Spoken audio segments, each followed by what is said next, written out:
Hey guys, welcome back to another market weekly outlook. So the next week is going to be from March 20th till March 24th and काफ़ी बड़ा week होने वाला है. It is a big week, काफ़ी important event है next week में. तो हम निफ्टी बैंक निफ्टी को देखेंगे और थोड़ा डिस्कशन करेंगे कि मार्केट में अभी हो क्या रहा है और हम क्या एक्सपेक्ट कर सकते हैं. फर्स्टली हमने लास्ट वीक ये डिस्कस किया था कि अगर 17,200 या 17,300 से 17,200 का लेवल टूटता है तो निफ्टी फिर 17,000 टेस्ट करते हुए दिखेगा. और फिर निफ्टी ने 17,000 के नीचे का लेवल भी टेस्ट किया और बहुत इंपॉर्टेंट लेवल्स के आसपास आया है. निफ्टी में कुछ ज़्यादा एनालाइज करने के लिए है नहीं, प्लेन सिंपल हमें डिस्कशन करना है. ये वाला जो आपका रेंज था 17,300 के आसपास, तो 17,300 के आसपास ये जो लेवल है आपका, ये आपने टेस्ट किया और वहां से आपको फ्राइडे में बाउंस आते हुए दिखा. और दूसरी चीज, ये एक चैनल भी है जो ड्रॉ कर रखा है ऑलरेडी. सो ये जो चैनल है ये भी आपने होल्ड करते हुए दिखा. सो अगर इन द कमिंग वीक आपका जो 16,800 का लेवल अगर टेस्ट होता है और मार्केट उस लेवल को होल्ड करती है, then it is a sign कि आप बॉटम यहाँ पे बना रहे हैं, निफ्टी में एक बॉटम बन रहा है. और अगर वो टेस्ट नहीं होता है और मार्केट ऊपर जाती रहती है, then that is also a sign कि हमने एक मार्केट में बॉटम बना दिया है. और मैं आपको अपने टेलीग्राम पे वीकली वॉइस नोट्स हर रोज भेज रहा हूँ. एंड मैं अपने जो टेलीग्राम पे लोग हैं उनको वीकली वॉइस नोट्स भेज के यही कह रहा था कि bottom is just around the corner, but don't do bottom fishing. क्योंकि ये मार्केट में बॉटम फिशिंग हम इस वजह से नहीं कर सकते क्योंकि ओवरनाइट यूएस में बहुत ज़्यादा वॉलेटिलिटी है. वो यूएस में कुछ भी न्यूज़ आ जाती है रात को, कभी कोई बैंक की आ जाती है, कभी फर्स्ट रिपब्लिक, कभी Credit Suisse, silicon valley bank की तो लास्ट वीक हो ही गया था जो भी न्यूज़ थी. तो हर रोज़ कोई ना कोई न्यूज़ फ्लो आता रहता है जिसकी वजह से जो यूएस के स्टॉक्स हैं उनमें वॉलेटिलिटी काफ़ी है. एक दिन वो रेड कैंडल बनाते हैं, फिर दूसरे दिन वो ग्रीन कैंडल बनाते हैं, जिसकी वजह से इंडिया में गैप अप और गैप डाउन होता है और फिर मार्केट में आपको फायर फाइटिंग करनी पड़ती है. तो मेरा यही रीजनिंग और एक और था कि आप अपनी पोजीशंस अगर कोई डिप्लॉय भी करे इस मार्केट में तो उसमें एक्सपायरी उस हिसाब से चूज करिए. ऑप्शंस में अगर आप ट्रेड करते हैं कि आप अपने व्यू को राइट होने के लिए टाइम दीजिए. ये नहीं कि सबसे क्लोज एक्सपायरी चूज करें और जब तक आपका व्यू ठीक होए तब तक वो कॉन्ट्रैक्ट एक्सपायरी हो चुका हो. तो गिव टाइम. मैं भी ऐसे ट्रेड कर रहा हूँ, मैं बहुत पास के एक्सपायरी इस वक्त पे ट्रेड करना प्रेफर नहीं कर रहा.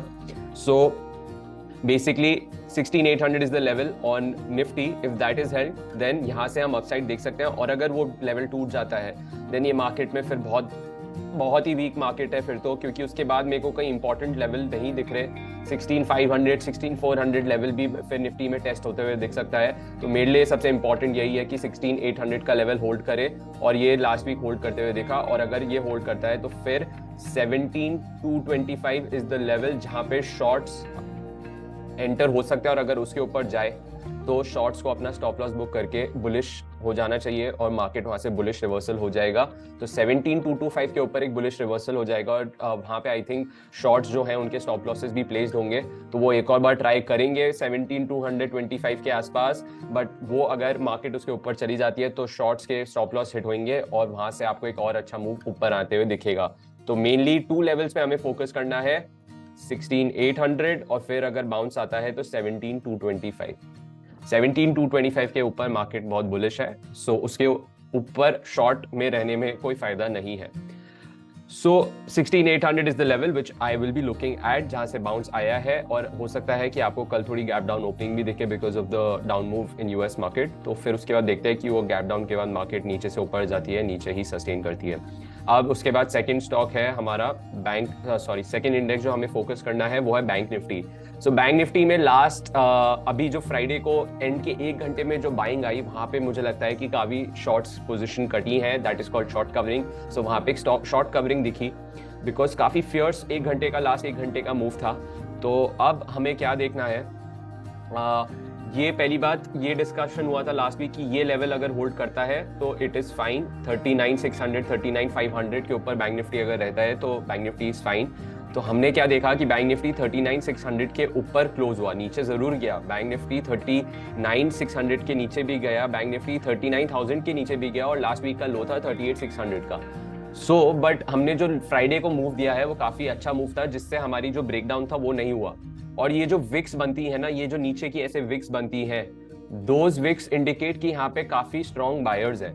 तो अगर आप देखें तो ये वाला भी जो लो देखें, ये विक्स जो बनती है ना, ये बॉटम शॉर्ट टर्म बॉटम की तरीके से दिखाती है. तो अगर हम इस लो को होल्ड कर जाते हैं जो है 38,600, तो 38,600 अगर नहीं टूटता है in the short term, then आपका बॉटम एक बन चुका है शॉर्ट टर्म, एंड देन फिर वापस से आप 41,500, 42,000, not in the next week but 2-3 हफ्ते में आप ये टेस्ट कर सकते हैं। बट इंपॉर्टेंट ये कंडीशन होगी कि ये जो 38,600 का जो लेवल है वो होल्ड करना चाहिए।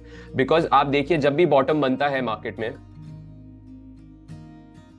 तो ये मैं आपको दिखाता हूँ। देखिए यहाँ से ऊपर मार्केट गई तो ये जो विक होती है नीचे इंडिकेट करती है कि बाइंग है। और अगर आप पहले भी लोज देखें, ये भी लो देखिए, यहाँ से एक नीचे लाइन बनी है और इससे दिखता है कि यहाँ पे बायर्स है, फिर एक ऊपर का मूव आता है। तो सेम अभी डाउन मूव के बाद एक अच्छी स्ट्रॉन्ग वीकली कैंडल में नीचे से बाइंग आते हुए दिखी है और फ्राइडे को एक अच्छा मूव दिखा है। तो अगर ये नहीं ब्रेक होती है then there is an indication that we have made a short term bottom in bank Nifty, और बैंकिंग स्टॉक्स फिर वापस से प्ले में आ सकते हैं। और फिर एक 38,000 का भी लेवल है जो ये सपोर्ट की तरह काम करेगा। तो बैंक निफ्टी यहाँ से मेरे को ज्यादा डाउनसाइड लगती नहीं है, बट न्यूज ऐसी आ रही हैं तो आप कभी भी श्योर नहीं हो सकते। बट अगर मैं बस as a technical analyst charts पे देखूं तो मुझे यहाँ पे दिख रहा है कि यहाँ से एक शॉर्ट टर्म में बाउंस आ सकता है, और हमने हो सकता है एक शॉर्ट टर्म में बॉटम भी बना दिया बैंक निफ्टी में। अब इसके बाद एक चीज जो मेरे को आपको बतानी थी, नेक्स्ट वीक 22 को फेड की एफओएमसी मीटिंग है। मोस्ट लाइकली 25 बेसिस पॉइंट्स का रेट हाइक होने वाला है जो मार्केट में एक्सपेक्टेशन है। तो ये एक बहुत बड़ा इवेंट है। और फिर उसके बाद मैं आपको दो चीज़ दिखाना चाहता हूँ। रिसेंटली मैंने गोल्ड और सिल्वर के ऊपर एक वीडियो भी डाला था यूट्यूब में, और फिर मैंने इसको ट्रेड भी किया था, और अभी काफ़ी अच्छा मूव आया है गोल्ड में last week because of the fear. जब भी फियर होता है तो लोग अपना पैसा सिल्वर गोल्ड में डालते हैं बिकॉज वो एक सेफ हेवन एसेट्स होती हैं। और आप देखिए गोल्ड में कितना अच्छा मूव आया है लास्ट वीक में, 1.5% ऊपर गया है गोल्ड, जो एक बहुत अच्छा मूव होता है गोल्ड के लिए, और गोल्ड अपने हायर लेवल्स टेस्ट कर रहा है।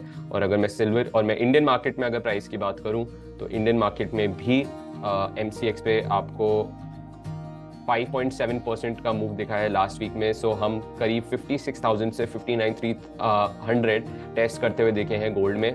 और फिर सिल्वर का इंडिया में अगर मैं बात करूं, for 1 kg silver is now at 68,500, and ये करीब 61,000 के आसपास था last to last week. And last week में हमें 9% के आसपास का मूव आते हुए दिखा है, which has been really good.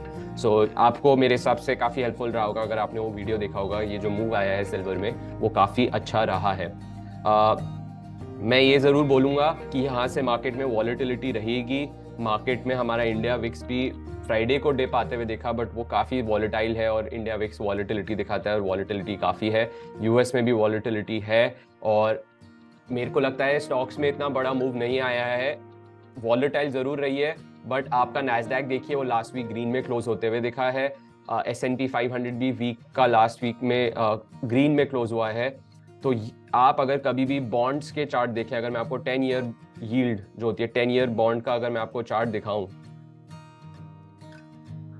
तो अगर आप US 10 ईयर बॉन्ड यील्ड्स का चार्ट देखें लास्ट वीक का, तो वहाँ पे एक बॉन्ड मार्केट में जो मूव्स आ रहे हैं वो काफ़ी बड़े बड़े हैं। एक बॉन्ड मार्केट के लिए 7% का मूव लास्ट वीक बहुत बड़ी चीज़ होती है, और बॉन्ड मार्केट में बहुत ज़्यादा वॉलेटिलिटी है, उतनी स्टॉक्स में नहीं है जितनी बॉन्ड्स में है। बॉन्ड्स में काफ़ी बड़ा सेल ऑफ आते हुए दिखा है, बॉन्ड यील्ड्स काफ़ी नीचे आई हैं जिसकी वजह से बॉन्ड के प्राइसेस ऊपर गए हैं, because people are preferring safe haven bonds, because bonds को भी एक सेफ एसेट की तरह माना जाता है। तो लोग अपना पैसा इस वक्त बॉन्ड्स में डाल रहे हैं, जिसकी वजह से बॉन्ड की डिमांड बढ़ रही है, जिसकी वजह से उसका प्राइस ऊपर जा रहा है, एंड उसकी वजह से आपकी बॉन्ड यील्ड्स नीचे आ रही है। तो बॉन्ड मार्केट में भी काफ़ी ज़्यादा बड़े मूव्स आ रहे हैं। स्टॉक्स में इतने बड़े US में मूव्स नहीं आए जितने बॉन्ड्स में आए। मेनली स्टॉक्स में बैंकिंग स्टॉक्स में आ रहे हैं US में, और अब यहाँ से हमें बैंक्स पे ही फोकस करना है next week. So that's all. ये मेरे को लेवल्स आपके साथ शेयर करने थे।